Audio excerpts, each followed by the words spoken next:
আলাইকুম। D Majumdar solution 360 degree চ্যানেলের পক্ষ থেকে আপনাকে স্বাগতম। আজকে আমি আপনাদেরকে নিস্কপ ওষুধটি সম্পর্কে বিস্তারিত বলবো। নিস্কপ ওষুধটি বাংলাদেশে অপসনিন ফার্মাসিউটিক্যাল বাজারজাত করে। নিস্কপ ওষুধটিতে রয়েছে ডাইফেনহাইড্রামিন হাইড্রোক্লোরাইড, গুয়াইফেনিসিন বিপি এবং লিবোমেন্থল বিপি। নিস্কপ সিরাপটি কোন রোগ হলে সাধারণত আপনারা খাবেন?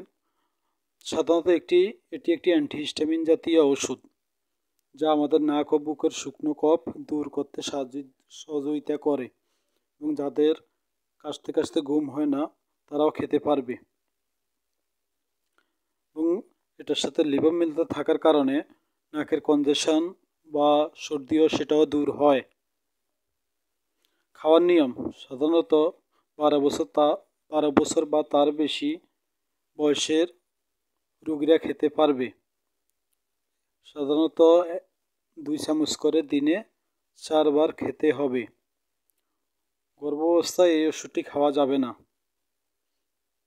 সকল ওষুধ শিশুদের নাগালের বাইরে রাখবেন এবং আলো থেকে দূরে রাখবেন। চ্যানেলটি ভালো লাগলে লাইক ও শেয়ার দিবেন।